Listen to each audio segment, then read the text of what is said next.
Welcome to the Chamber Leadership Alliance and today's Chamber Leadership Development Program training. Good morning, everyone. My name is Akriti Rana and my pronouns are she, her, hers. I am the program manager of the Chamber Leadership Alliance, and today I'd like to welcome you all to the Chamber Leadership Development Program on strategic planning and business plan development. Today's topic is tools and methods for strategy and planning. I'd like to thank our incredible partners at Wells Fargo for the support of this program today. Before I welcome our expert for the discussion today, I'd like to mention a few housekeeping items. This session is being recorded and all the CLDP presentation will be uploaded on the CLA website after this webinar series on strategic planning and business plan development ends this week. We encourage you all to share the recordings and presentation with your fellow chamber leadership. Also, please use the Q&A and chat function on the Zoom platform for any questions that you may have. These questions will be answered during the program. And thank you all, those who filled out the pre-training survey for today's program. Please be sure to fill out the post-training survey as well, which you will all receive in your emails. And lastly, I would like to welcome you all to the CLA Coffee Connection, which is an optional 30-minute networking event at the conclusion of today's training. This networking event is designed for you to meet with other chamber leaders and discuss what you have learned during the program. The link for registration has been shared on the chat function in the chat box below. Now, I'd like to welcome our expert for the day, Dr. Sarah Skidmore. Dr. Sarah Skidmore is a leadership development consultant and innovation practitioner. Dr. Sarah's passion for the future of leadership, work, and learning drive the perspective she brings to leaders. Her inclusive leadership and strength-based approach impact her executive coaching and leadership consulting. Prior to being a leadership development consultant, she led marketing strategy for a variety of sectors, including small business, nonprofit, and global manufacturing. Dr. Skidmore, welcome. Thank you. Okay, let me go ahead and get my screen pulled up here.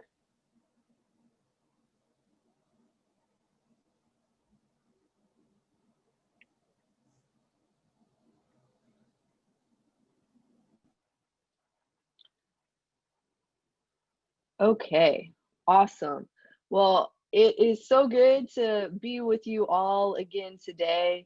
And I'm excited for what we're going to cover in today's session. So we have spent the past couple of sessions talking about different aspects of strategy.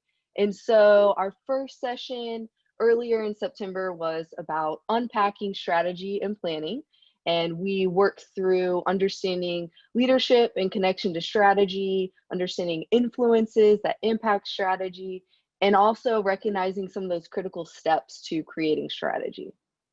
Then in our second session, we dug more into strategic thinking and then the connection between strategy and innovation, strategy and futures, and strategy and inclusion.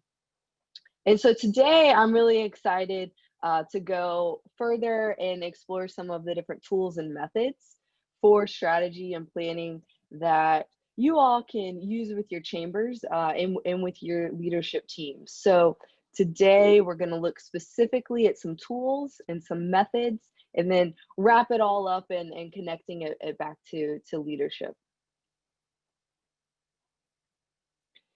So again, like our other sessions, we have a lot of information packed into a short amount of time.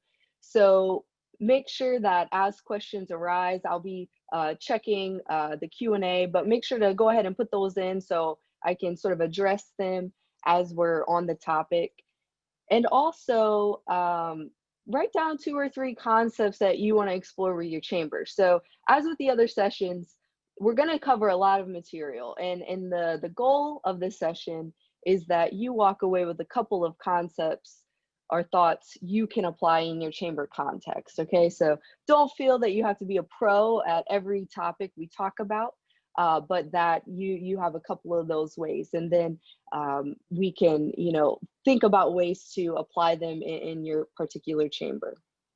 And so today is all about practice. So our first session we did in early September was a lot about theory, sort of setting that foundation for strategy and leadership. Our session in late September was a mix of theory and practice. And today we're really going to focus in on some more practical tools for you to use with your teams. So as I shared in our last session, we did a survey of those that were on the call on our first session, and the biggest challenge of those that completed the survey focused on focus and priorities, determining focus and priorities for your particular chamber, as well as fostering participation and engagement, and how do we go about doing that.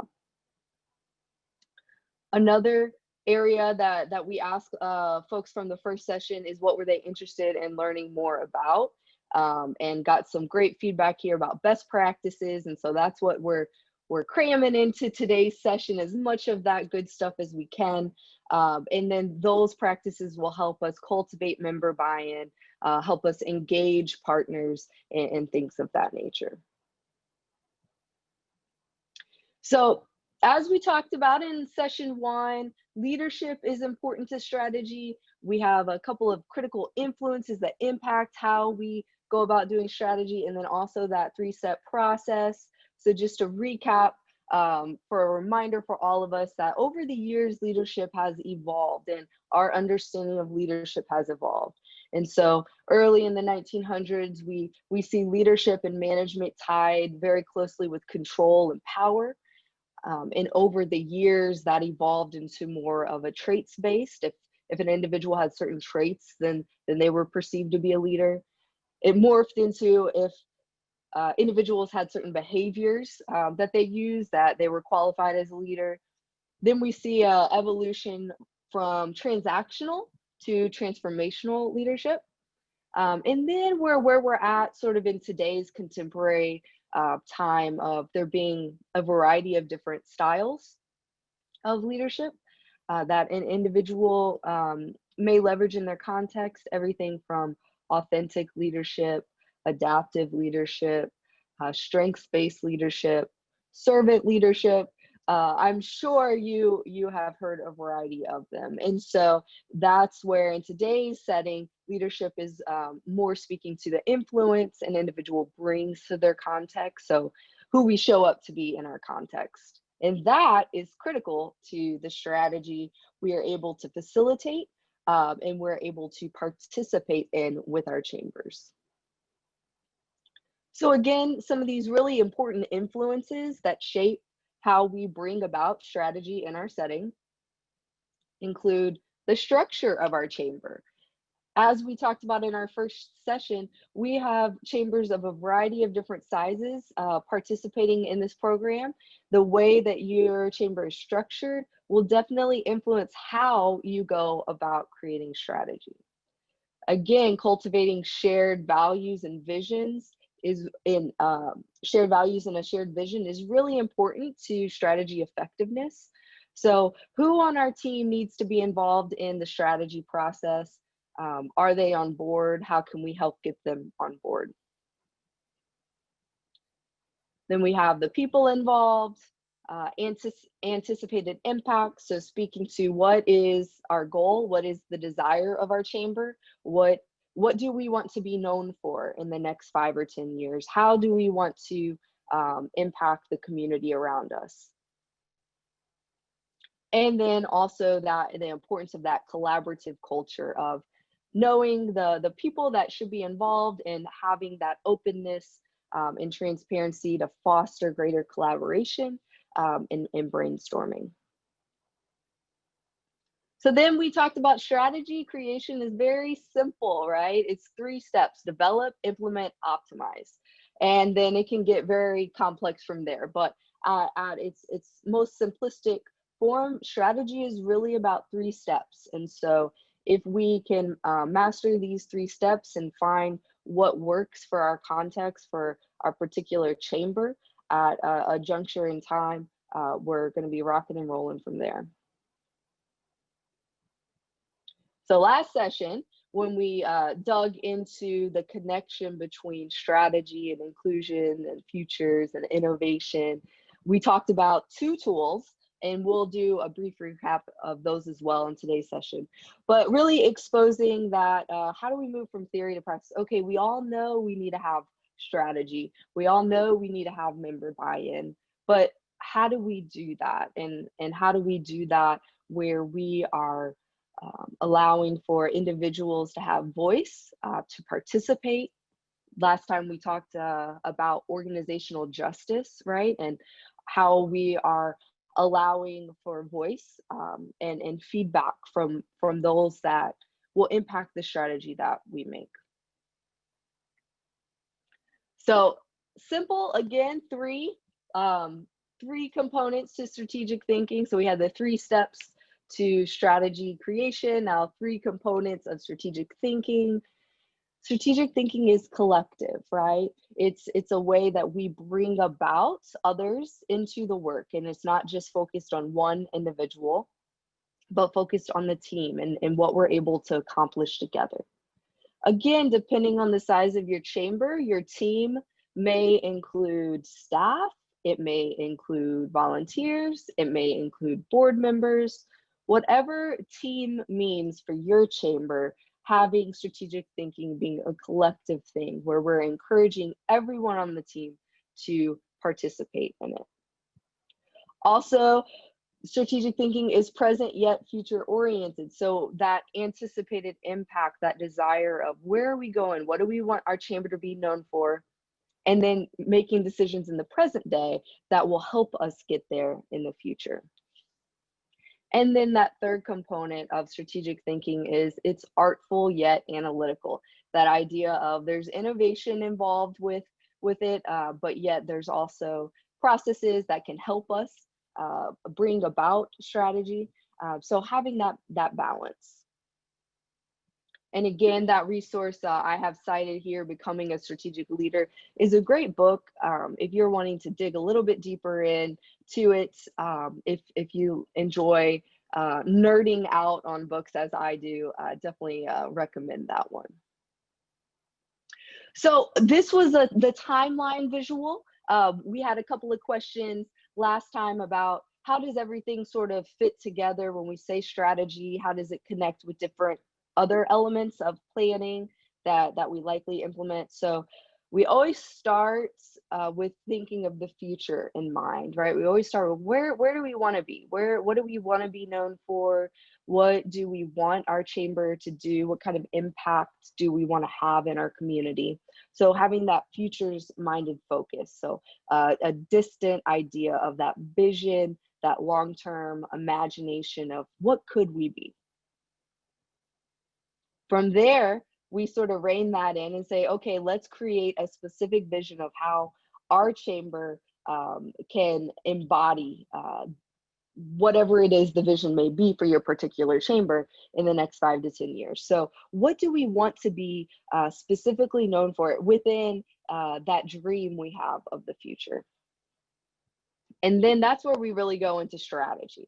So we have the vision set, and strategy cannot be effective if you have not already worked through your vision and have that established and part of this work.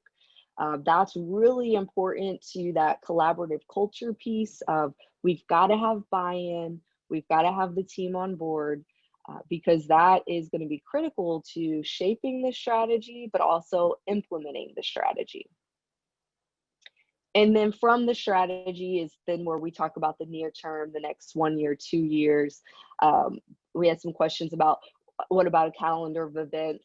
That's where you will see that calendar of events. You will see that as one of the deliverables that stems from the strategic work we do.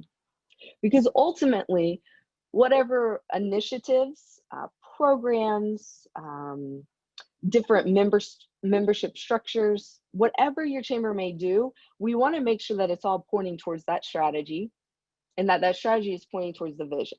So let's start with the vision, build the strategy, have some tactics, and then work from there. So for today, this is our little progress diagram. We have 3 parts for today. We're going to talk about tools to support strategy development. And we talked about 2 of them last week, and I'll integrate those in here as well.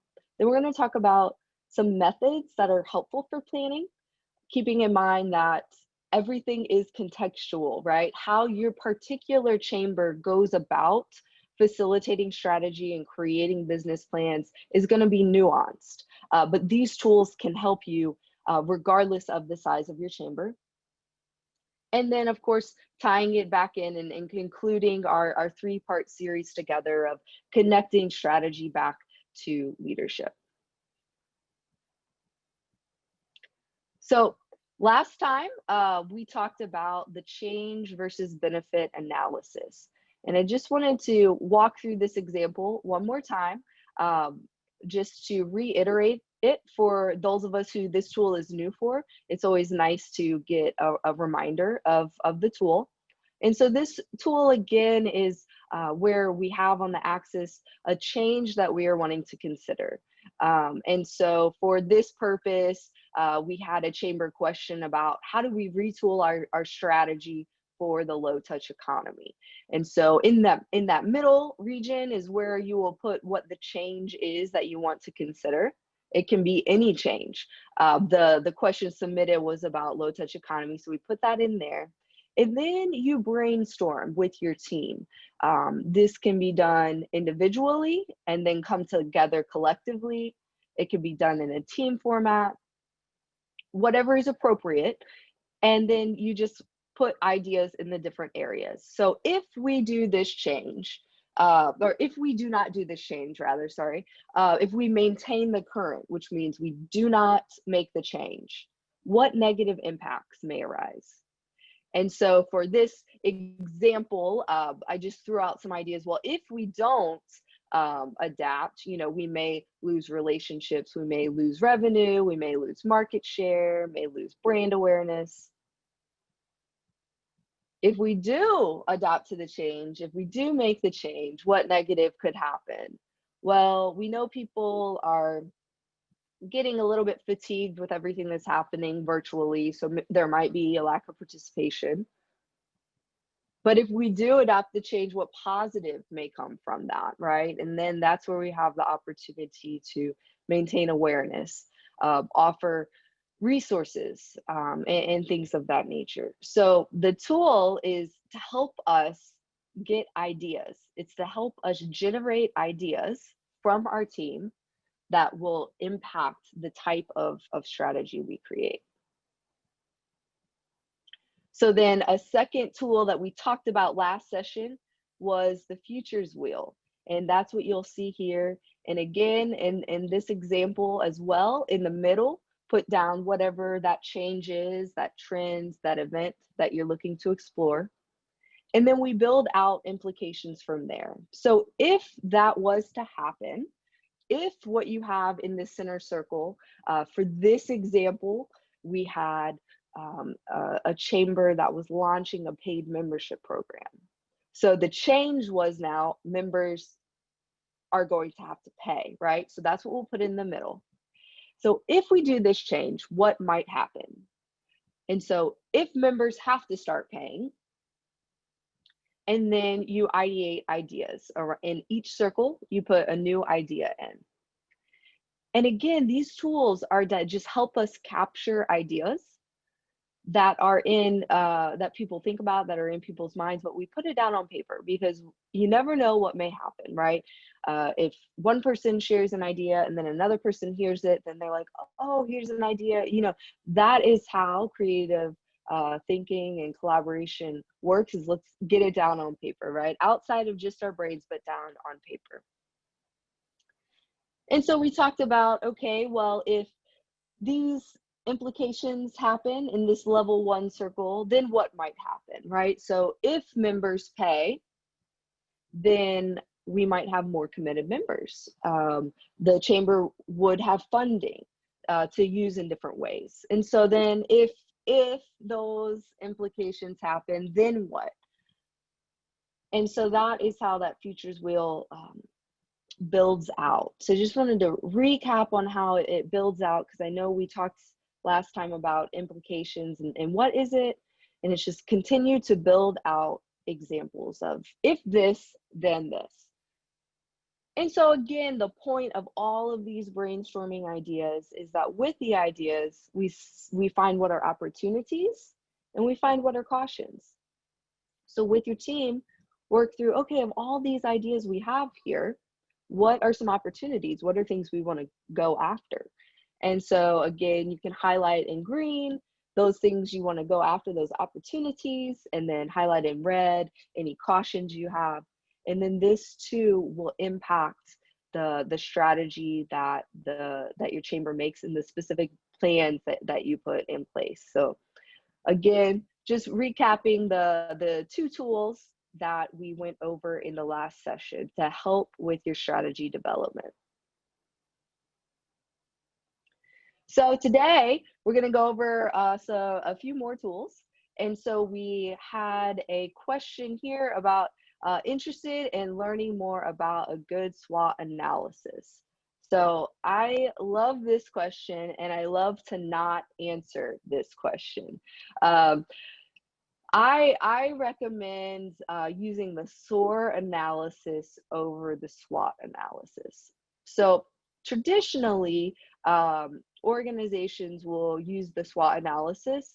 And if you're not familiar with that SWOT analysis is, again, that brainstorming tool where we list out what are our team's strengths, weaknesses, opportunities, and threats, right? So strengths and weaknesses looking at our organization, and opportunities and threats sort of looking outside our organization.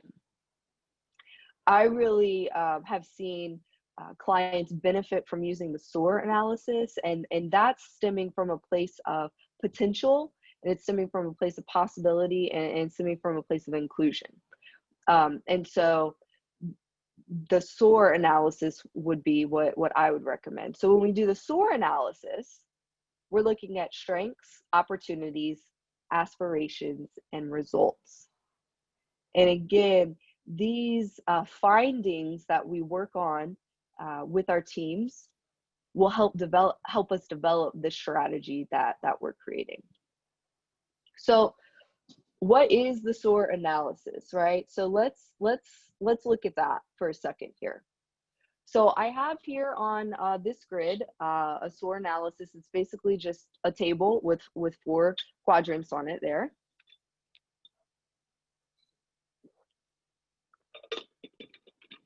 And again, this can be something that an individual does for themselves. You know, this could be something that as a leader you do for your own career, or it can be something that your team works through.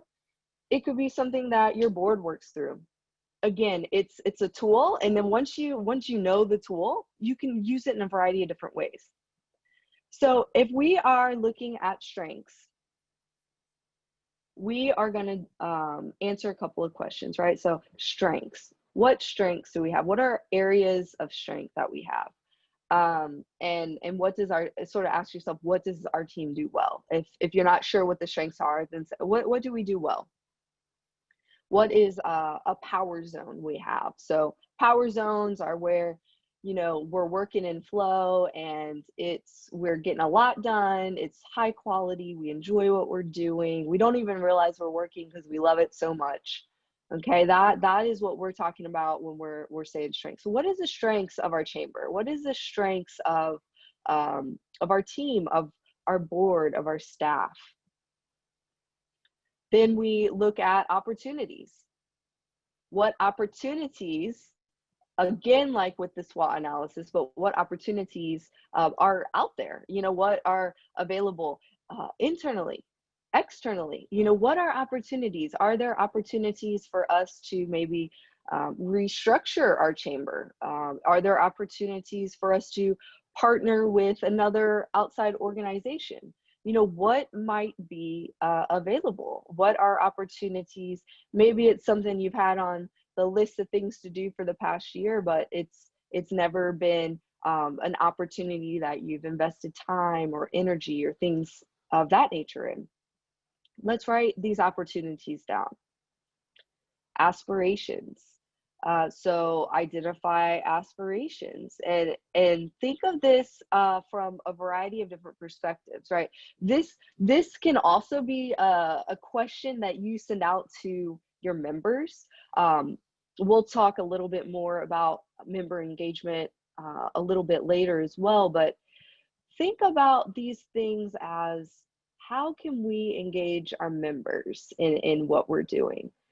So, you know, it could be as simple as putting out a social media poll. It could be as simple as sending out a link to a survey in your next e-newsletter. You know, whatever it is, it doesn't have to be very super complex for if you are a smaller chamber. It certainly can be complex. I think we can make just about anything in the world more complex and complicated if we want to, right? But again, at its most simplistic form, like, we can get these feedback, pieces of feedback that can influence what our chambers do. A lot of questions that we received are specifically like related to funding and budgeting and things like that. And, you know, that's not the focus of what we're talking about in this webinar, but think about those questions that you have and how can we get feedback from our members. So what aspirations, like, what do we want our chamber to be known for? Like, what do your members want your chamber to be known for? When your members talk about your chamber to their colleagues or their connections, what do they say about it? What do you want them to say about it? And then results. What are those desired forecasted results? So go back to session 1 when we talked about anticipated impact, and we talk, okay, what's that future, that vision that we really we're really interested in, and we really want to have a strategy to implement. Think about some concrete results here, because we do want to have those milestones along the way that we can celebrate wins. So if we are putting together a strategy, we want to look at it iteratively, and we want to check ourselves, and then we want to celebrate, you know, yes, this is working, this is great, or hey, we need to tweak what we did, and awesome, let's celebrate that we're willing to tweak what we did. You know, there's when we bring positivity to our work, into our strategy development, and make it fun, and our brainstorming is collaborative, and it's not a place of like putting down ideas. You know, nothing will you know, kill the culture of a session is when we have someone that's just like saying to every idea, like, you know, that's not going to work, kind of a thing. So we want to make sure that we're fostering this space where people feel like they can dream and they can think big. And you know what, we don't have to worry about the how we're going to do it when we're brainstorming, right? When we're brainstorming, you just want to get those good ideas out there. So when you're working through this SOAR analysis, right, think about the result space, maybe what some of those hows are, how we're going to do it. But it doesn't have to be, you know, we're not looking for SMART goals, right? In this space. We are just looking for, you know, what would be a cool milestone to indicate that we got there. Maybe you want to have, for social media, maybe a result would be our chamber has 10,000 followers on Facebook.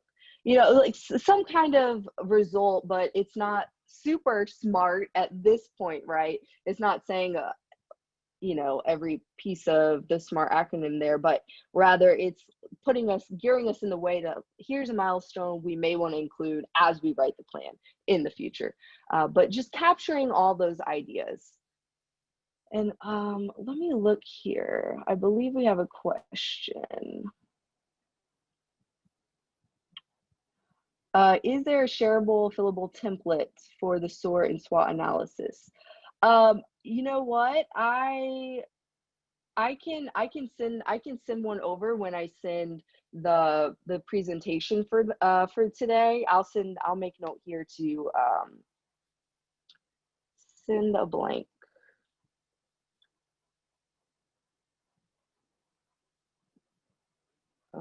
SOAR. That's a great question. Yeah, and just to reiterate, all the slides will make available as well for everyone to resource or to reference later. Okay, so the next, well, I guess let me ask here before I move on. Were there any questions about the SOAR analysis? So I'll give folks a second to type in the chat here. Okay. So again, the findings here will inform the strategy that we create. So then we had several questions submitted, and I did sort of summarize the findings here. We had several chambers interested in engaging individuals, implementing the work, working with external partners. And for me, when I read these questions, I immediately thought of the social network analysis. So I'm not talking about social media right here, right? Social network analysis. This is a really cool tool, and when I first discovered it several years ago, I was thinking this is a great way to map out connections.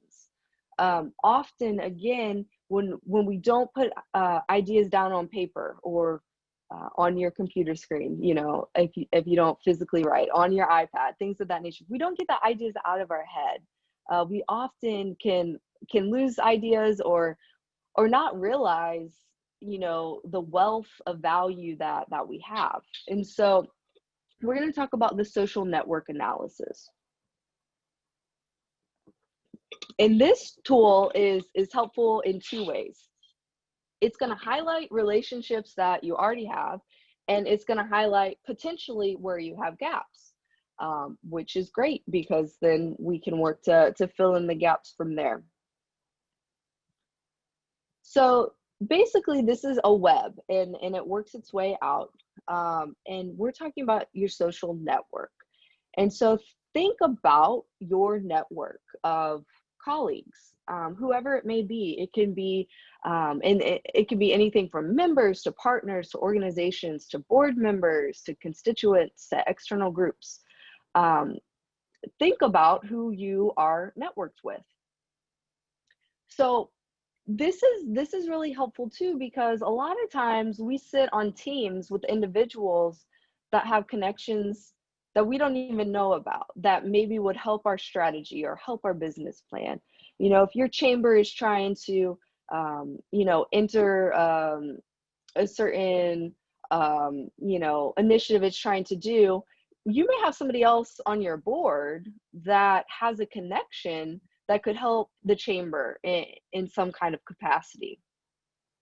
And so webbing these out is a tool that can be helpful, especially when you are wanting to start new relationships or start new partnerships with specific industries or organizations. So let's work through an example here. So in this blue square, you'll see in pink, it says your chamber. So you put your chamber there, right? Whatever chamber you're representing, you put in the circle. So if your context of what you're trying to do is engage external entities, which several folks submitted questions about engaging, you know, how do we engage external partners, organizations that we want to be involved in our chamber and things of that nature. So you put your chamber in the middle. And then we're going to just work our way outside of that, expanding out. So again, depending on your context, right? Like I can't give a one-size-fits-all example because every context is different. But from there, map out like people, whether you put people that are on your board, you put people, maybe high performing members or staff members, whoever it may be, and start webbing out people. Put their, actually put people's names down and things like this. This is a brainstorming activity to be done in a group setting, right? So you're like, oh man, we're trying to, have our chamber be more involved in XYZ industry. Let's get together and have a meeting and talk about this, right? So write everybody's name down in some capacity, and then what connections go from there, right? Like, so maybe one of your members is a member of a different group or a different association, and they're like, oh, well, I'm a member of that group and I know so and so, or I'm a member of this group and I know that person, or last year I spoke at this conference and I connected with whoever it may be. And it goes back to that importance of that collaborative culture where we're communicating with each other and we're involving the team. It's that collective. Remember, collective is important to strategic thinking, so that we feed ideas off of each other. Whereas if just one person or one or two people did this, there might be missed opportunity that we're not aware of. So again, just map out, I'm a member of these 3 organizations and I know this person and that person. I would love to connect these 2 people. That's an example of what this could be. So again, as we did with the futures wheel, we want to mark in, sort of green, or say, hey, these are opportunities we really want to pursue. So, hey, Bob, can you please connect us with your contact at this industry? Or, hey, Susan, can you connect us with XYZ at this association, right? And those relationships are really the important work when we're talking about engaging external entities, right? This can be a tool, a way that helps us figure out who we have some semi connection with already, to help us engage. Okay, so that is the social network analysis. So this is a slide, we talked about this slide in session 1, but this slide is so important. I dropped it back in today's session of, again, when we're talking about tools for strategy development. Important to that is capturing feedback and capturing insights. So just want to remind everyone of a couple of options here, whether you do online surveys, virtual focus groups, capture people's stories and experiences and testimonials. There's some really cool codifying things we can do with qualitative insights that can impact how we develop strategies for the chamber. Again, gathering feedback and reviews. Also having people have seats at the table, and social media polls. So I just wanted to throw that one back in here because these are all important tools as well when we're talking about strategy.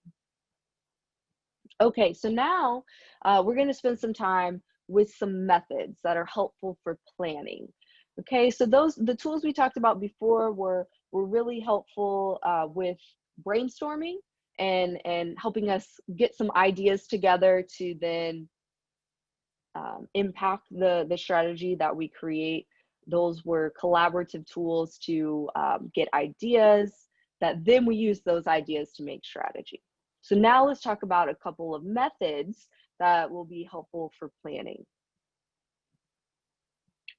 So we got a question here about mixed visions, right? So what do we do when we have a variety of visions, a variety of people that have different perspectives on what our chamber should be doing, on where our chamber should be focused, and things of that nature. So we've really got to work with, and this is true for any team, not just chambers, any team, any environment that you're working in, we've got to have everybody on the same page to be the most effective and to be the most efficient and the most beneficial. We've got to have everyone on the same page. So it goes back to developing that shared vision and values, which are so critical to developing strategy. So what do we do? We know we need to do it, but how do we do it? So a method that is really helpful is the appreciative inquiry method. And this is a process that sort of helps everyone get on board. And I'll walk through, this is a 5-step process, and I'll walk through this in our next slide. But this, again, is something that, depending on your context, you could do in a half-a-day session, or you could do a week-long session. It all goes back to what you're trying to accomplish, how many voices you have involved, how big is your chamber, what are you trying to do. But again, regardless of how small or large a chamber is, we've got to have everybody on the same page, because when we have mixed visions, when we don't have a shared vision, that's where we're really going to run into trouble. So our appreciative inquiry process here is 5 steps. Okay, so our first step is define the challenge or identify the focus of the learning for the context. So define the challenge. What are we trying to do? What is the challenge? What's the context we're in? Right now, likely for a lot of chambers, based off of the feedback from the surveys, is that we're all just trying to figure out how to thrive, how to maintain, how to survive in the midst of this global pandemic, and with virtual and all of that good stuff, right? So it's likely that is a challenge that your chamber is having. You are not alone, obviously. But so we want to start by defining that challenge. What are we trying to overcome? Then we spend time discovering. And so going back to, what do we do well? What do we actually do well versus what do we believe we do well? There can sometimes be discrepancy there of we think we do one thing really well and we actually don't, and we do this really well and we don't know it, kind of a thing. And so that is sometimes it's important to get feedback outside of maybe just a couple of people, to get broader feedback from voices that you have trusting relationships with that can give you authentic feedback. If you think your chamber is awesome at communications and your members don't, we need to work on that, right? Like, that's an area to be authentic about. If you think your chamber is awesome at programming and maybe the board doesn't, right? Like, so when we're talking about strengths here, we're talking about what do we do well, but we want to know what we actually do well. So that's part of the conversation. Dream. Again, thinking back to the future. What is it that we hope our chamber will be? Design, and that is where we create the strategy. And then finally, we have destiny, which is making it, right? Implementing it. So as I mentioned at the beginning of the call, just take a couple of concepts that are relevant to your chamber. You'll find that some of these tools, you're like, yes, we need to do that. And some of them won't be appropriate. The tools are not always appropriate for every situation. Rather, it's important to know the tools exist and then to use them as it would be helpful to your chamber. So some of these have similar concepts, and some of them, you might say to me, well, Dr. Sarah, you talked about the future in a different exercise a different way. Well, that was that exercise, right? So we can use different exercises and tools, but we don't have to use them all for everything, right? So maybe there's 1 or 2 tools that I really want to do that, and that's awesome. And then you're exposed to these other tools, and in the future you may, hey, I remember I went to this webinar and we talked about this, and that would be really helpful for us.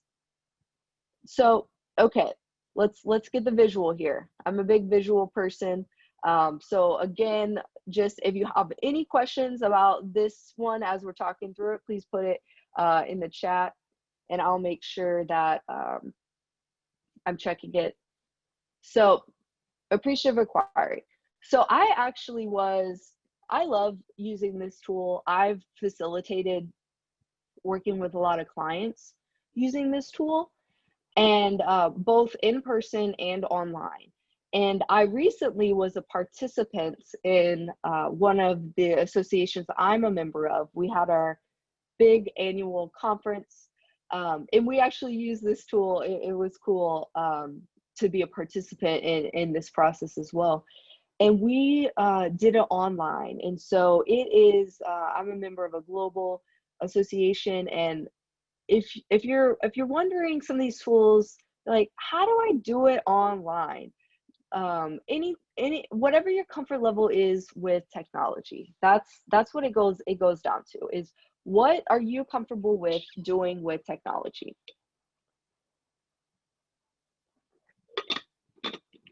So that's why it may be helpful for you if you are chamber staff or you're in the chamber board, and you're like, oh, these are awesome tools, I want to do them, but I don't like technology, and I'm lucky I was able to hop on the webinar today, right? Like, if that is your vibe of where you are at with technology, it may be appropriate to reach out to a colleague, right? Maybe a chamber member that, again, use your chamber members. Maybe one of them does facilitation for, their business. Maybe you have some student members, undergraduate members, things of that nature. Reach out to your membership and see if, hey, you know what, we want to do this online session.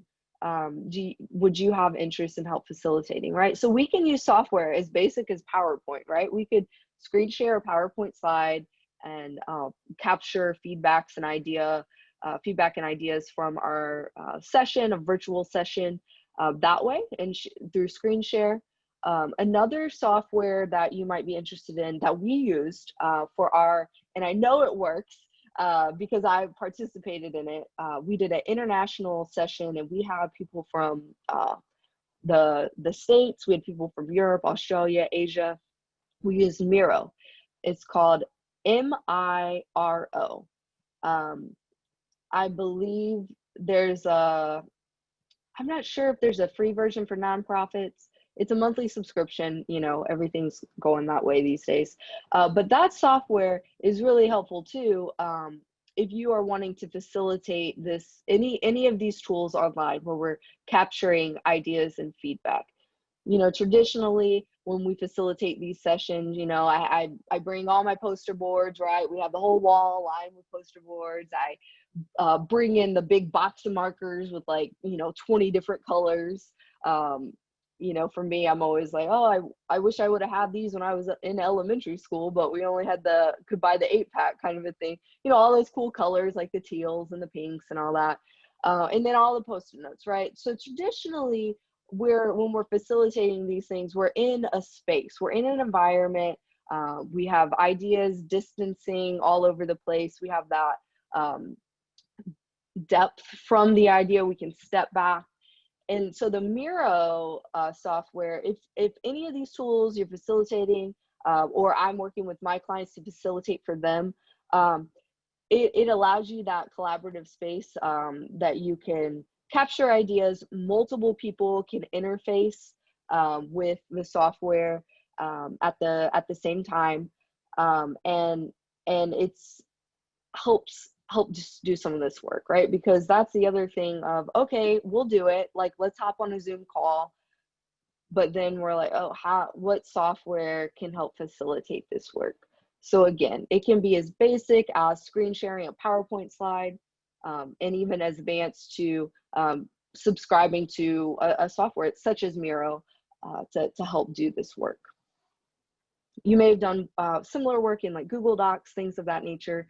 If you're more, Miro does allow for a bit more of creative with actual Post-it notes and shapes and like some really cool stuff. If you like to nerd out on creativity kind of things, but if maybe just a basic PowerPoint is a good point to start. So I just say that because as we go through this appreciative inquiry tool, as we walk through it here, capturing ideas is going to be really important. So we start with that first step over here of define the challenge. And you'll notice that this is not just a linear progression, it's circular, right? So it's a process that we keep coming back to. When I shared before about how we want to make sure that we're iteratively looking at our strategy, that, you know, again, if it's once a quarter, whatever it may be for your context, making sure it's still relevant, right?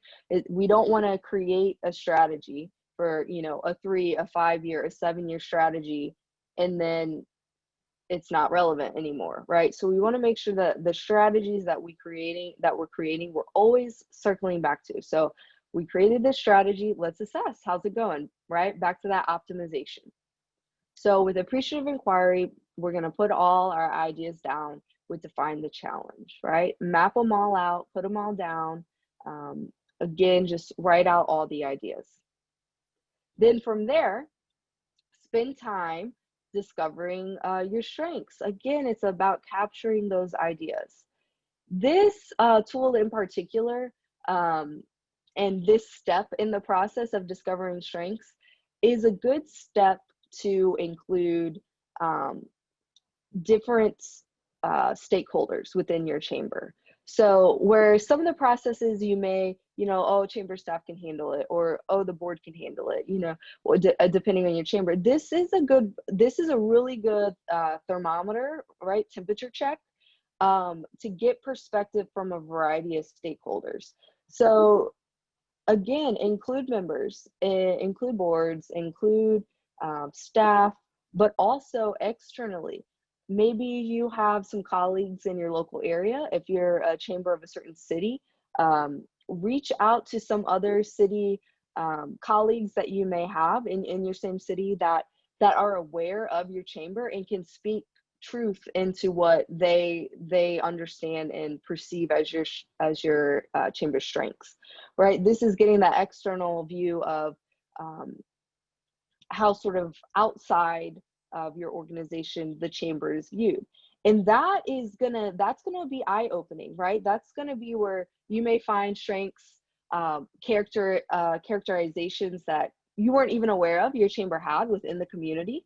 And so this can be a focus group of, you know, again, we're in COVID, so it can be virtual, having people hop on a Zoom. It can be polling, it can be, you know, brainstorming sessions. It can be wherever you're at with the COVID pandemic. It could be socially distanced based on what's appropriate with your laws within your area. You know, it can be a variety of different things. This isn't something that we do in 5 minutes. Discover is really where we want to spend time. So then when we have the challenge, we have our strengths, that's when we start dreaming. Okay, so we have, this is what we're trying to overcome, these are our strengths. What's going on in the future? What's that anticipated impact? What do we want to be known for? What do we want to do? How do we want to help our community in light of the challenge and our strengths? So we're using these steps to come together to help us in this process. And again, as I shared, this is a very positive process, right? Like the SOAR analysis that we talked about earlier, we are thinking of what is possible. We are thinking of potential. We are thinking of positivity. We are thinking of how can we bring good? How are we good? How can we enhance the good? How can we be a light? How can we benefit our community? Then we have design. So design that future. Now this process is where we really talk about building out the strategy.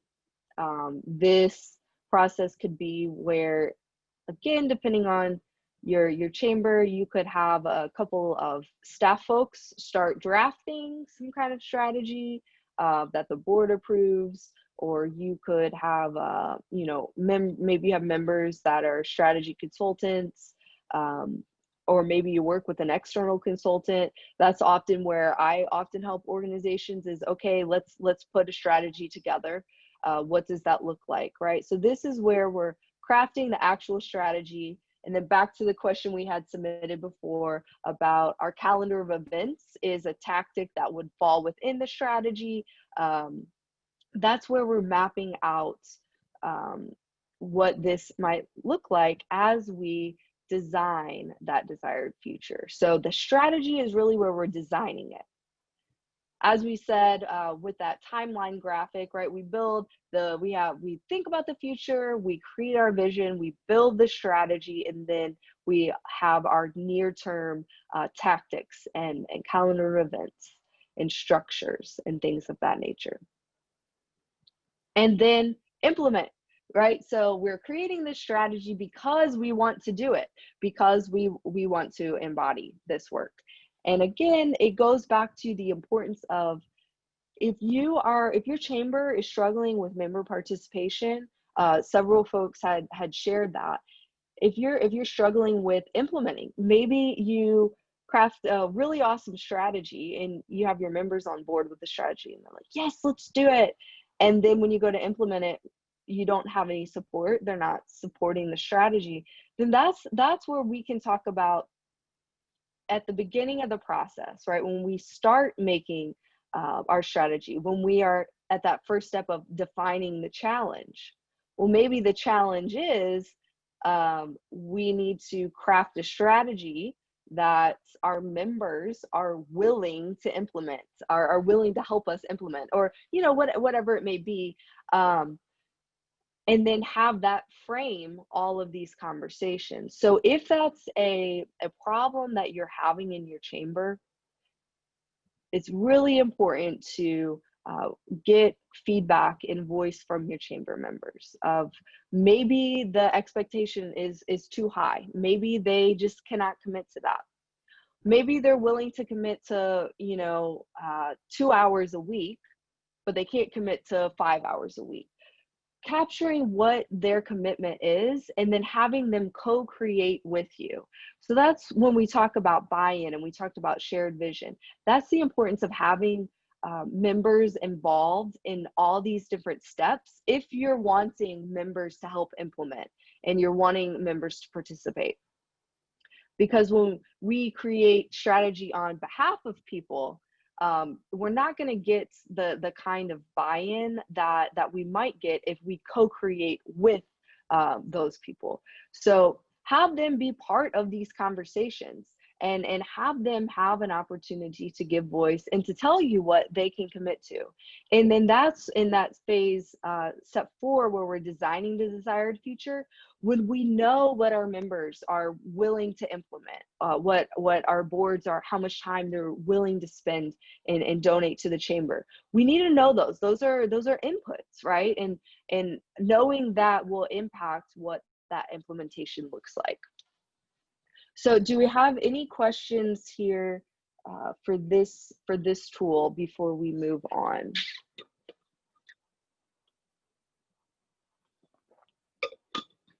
One other thing I wanted to say about appreciative inquiry, as well as when you finish with these kind of sessions, again, it could be half a day, it could be a week, it could be take time over a quarter.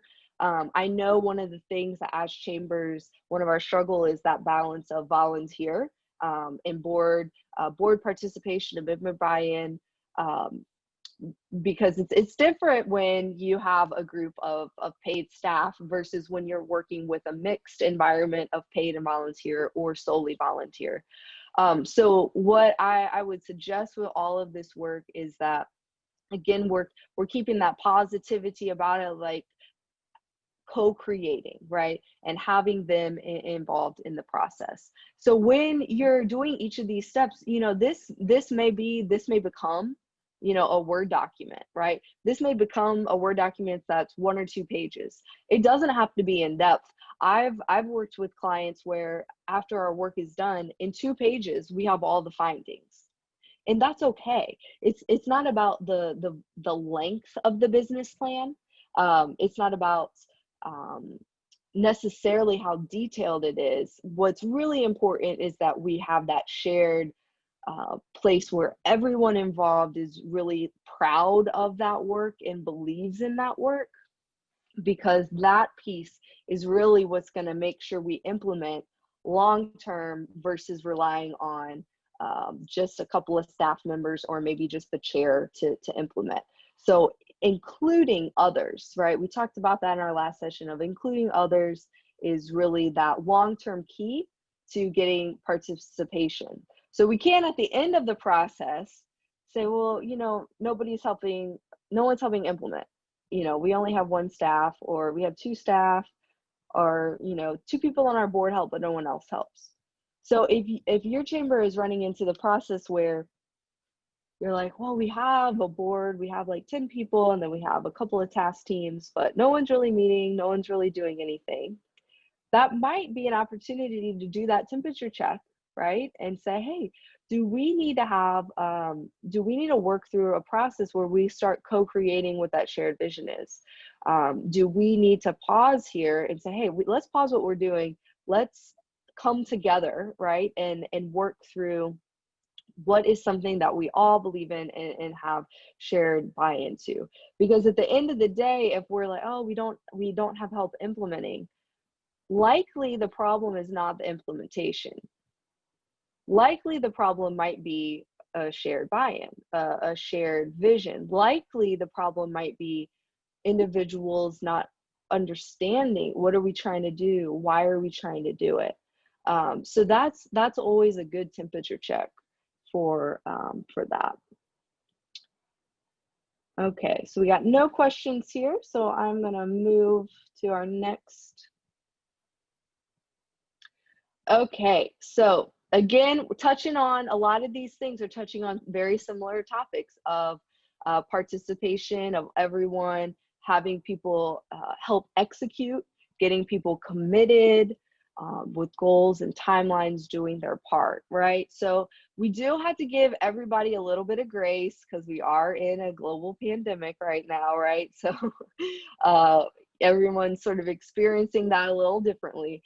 So I would suggest in this period of time that we just sort of take a deep breath and have some grace, because, you know I could use some, right? So let's influence that into our work as well. But outside of that, what are some tools, right? Like what are some methods? How can we help encourage participation? So the potential plan, right? Potential plan is a reflective exercise. In session one, we talked a lot about how leadership is really being aware and authentic, right? Being aware of where your chamber is at, being authentic with, you know what, we're here, we want to be here, but we know we're here. So we're going to make the steps to get there. The potential plan is one of those ways that can help us do it. So back to the idea of, if you don't have people helping in implementation, it's probably not the implementation that's the problem. It's probably a lack of shared vision, right? So what do we do with that? This is an exercise. Again, it can be done individually. For instance, if you have a board and none of the board, so I'll just give an example. If you're a chamber with one staff and you have a board that's not wanting to meet, or they're missing meetings, not much participation, this could be a great opportunity to say, hey, let's all spend time on this little reflective exercise and come to our next board meeting with it completed.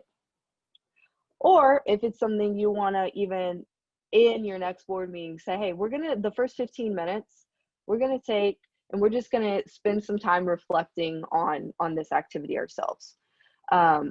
Reflection is really important to this work.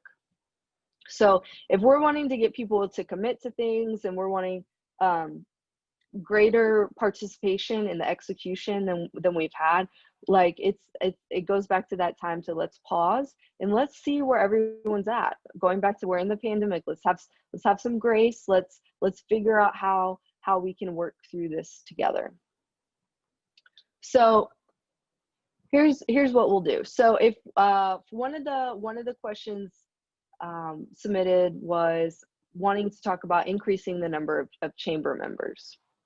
Okay, so maybe you're meeting with your board and you're just struggling. Everyone's struggling with, how do we increase chamber members? We don't know. No one seems to be doing anything. No one's quite sure of what to do. Goes back to, are people helping? Are people executing? Are people participating? Let's like pause and work through this. So let's take a moment to think about these three areas. So we have ideas, timing, and the positive impact.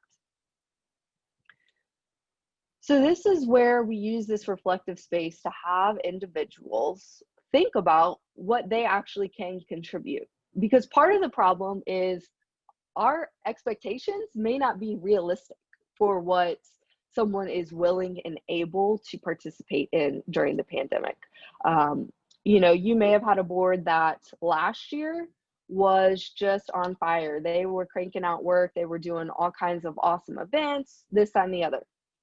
Now we're in this new space and maybe you're struggling to have participation. You're struggling to, you know, figure out, oh, what do we do? Use this exercise as a place to check in with your board, your members, whoever it may be that is not executing, right? Whoever you're thinking, well, they're not executing or they're not participating or we're missing out on this or that. Offer this as an opportunity. And again, you can send this out in an email, or you can have it be part of a meeting, you know, whatever is for your context. But okay, what can you as an individual commit to doing, right? So what can I commit to doing? So we're trying to increase the number of our chamber members, and we're not getting much participation. No one's helping do anything. We're in this crisis point of, how do we get through the next month? So ask your members, ask whoever it is, what ideas do you have? So it's called a potential plan, right? Potential. What potential is out there? What ideas do you have? How can you help us? Instead of us coming from a point as chamber leaders saying, we need you to do this, or we need you to do ABC. Let's ask, what during this time are you able to do? Like, what is something during this time that is something that would inspire you to do? Adult learning theory tells us that people are going to do and implement what they're intrinsically motivated to do and implement. So if you're not getting help execution or implementing, you know, another question would be asking in this time, what is something that you are able to do to your members or to that audience, and have them give their ideas. For instance, if the goal is to increase the number of chamber members, and for this example, I'll be the example. Well, you know, okay, you know, it's this, that, and the other, but I could really commit to sharing some more stuff about the chamber on social media. I could commit to doing that. That's something I'd be willing to commit to doing. In timing, again, I could do it like once a week for the next 2 months. Like, I can hold myself accountable to do that. Like, I will put a calendar invite, you know, Mondays at 2 p.m., share some chamber information. And then the positive impact could be, it would increase the chamber exposure to my network. That's something I could commit to doing. And again, in this, we're not looking for smart goals. We're not looking for like completely thought out ideas. We're just looking for what is some potential? What are some ideas that we're having individuals commit to? Also, you know what? I'll commit to inviting 3 of my colleagues to our next chamber event. I'll say, hey, make sure to attend this event. And I'll do it, you know, for events in the next 2 months. So if we have one a month, I'll commit to that. And then potential is gaining awareness, and then maybe even one will attend and we could pocket the $20 for the chamber that they would pay for the registration. Right? So that's me as an individual coming up with the idea. So I'm saying, I'm willing to do this. I'm willing to do this. And it may look different than it looked last year. And it may look different than what it will look like in 1 or 2 years from now. But it's in that space of, if people aren't implementing, we really need to reassess. Are we asking too much of them? And do they have that shared vision for what we're doing? So let's ask them what they're willing to, what they're able and willing to contribute. Okay, let's see here. We have a comment. To keep engagement on the board I serve on, the executive leadership of the board asks the general board members to serve at least 2 major event committees. Okay, great. Yeah. So whatever your chamber wants to do commitment wise for that is awesome. That sounds like a good idea. So the other thing that you know, might be helpful in some of this too is, if as a chamber, you know, I don't know what necessarily your communications have been across this period of time, but just being authentic with your chamber members and saying, hey team, guess what? We are all super tired of the whole virtual fatigue we got going on. We're in month 10, I guess, depending on timing of the pandemic in the US, right? Like, we know that you are tired and we want to be here to support you. So let us know, right? It's always these opportunities for feedback. And when we speak about those iterative strategies, it's not necessarily that you change every part of your strategy when you do your evaluation. It may be, hey, we're going to press pause on this area of the strategy. There may be a really great strategy that you put together that is just not feasible during a pandemic. And we're not saying get rid of it and never come back to it. Maybe we're saying, hey, we're going to pause on this until we figure out what life is like after the pandemic, because none of us know, right? So it's not necessarily delete the strategy, but I mean, we're putting pause on this and we're pressing go on this other area.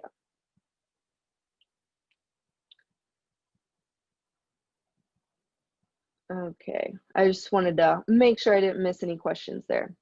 So we talked about a lot of different tools, and I've thrown a lot of different methods and things like that at you, and I'm checking my clock here. I'm aware we're at 12:18, so I'm going to try to talk through this a little bit more quickly here on this slide. So we've talked about a lot of these different things, and maybe you are like, wow, that's a lot. Where do I start? What do I do? What's going on, right?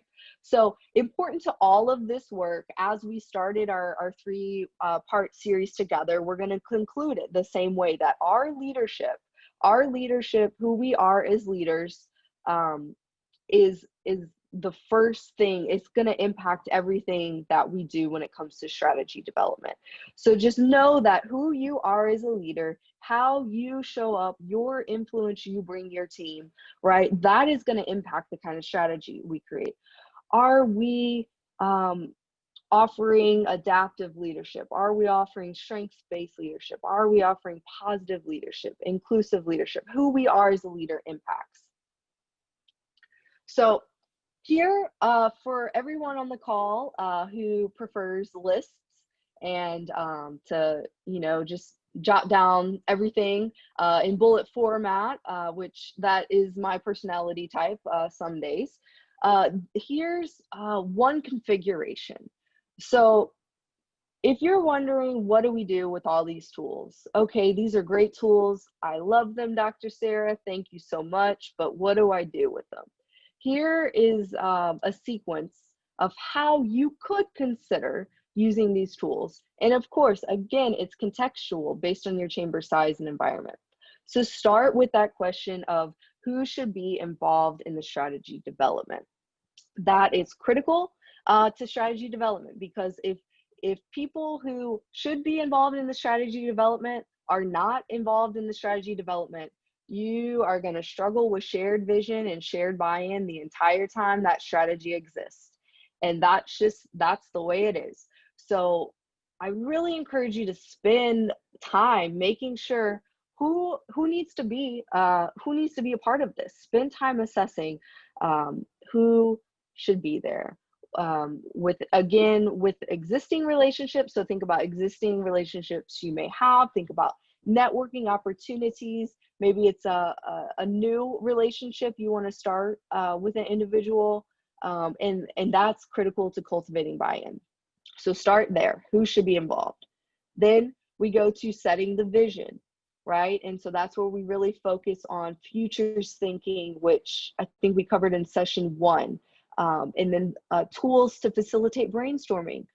We covered some of those tools in session 2, the futures wheel and the change versus benefit analysis. And then today we even talked about the SOAR analysis.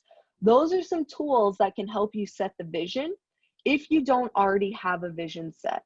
So if your chamber is sort of just trying to survive and you're like, well, we don't really have a vision, that's okay. Be authentic with that. We can always create a vision, right? So it's better to say, hey, we want to revamp our vision, or we want to create a vision. That's fine. No issue there. These tools will help you.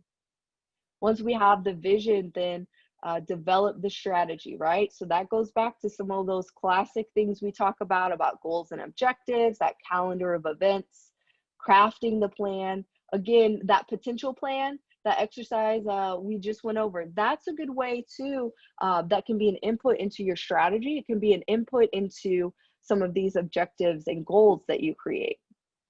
So if you're at the point where your chamber needs to reassess the strategy and you need to retool your strategy, use that potential plan and send it out to folks. Say, hey, what are some ideas that you're willing to commit to?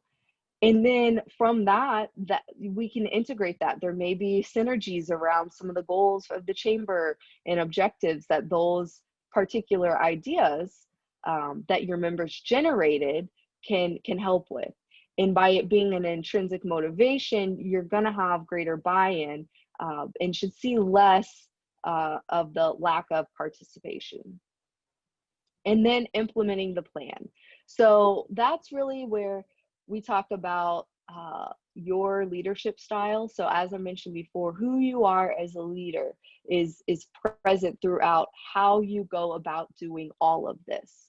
And in session 1, we talked about how the strategy is like a tiny part of our time, and the majority of it is implementing the plan. So we want to make sure that we are being leaders that are inclusive and adaptive throughout the whole implementation of the plan, that we are willing to iterate the plan, we are willing to celebrate wins even. So when we do something well, when we reach a milestone, when our chamber does something awesome, let's celebrate. You can't over celebrate, especially these days. You just can't do it. I think the number from Gallup is 5 to 1. You can have, if you have 5 to 1, 5 positive comments to 1 negative, right? That's a good ratio.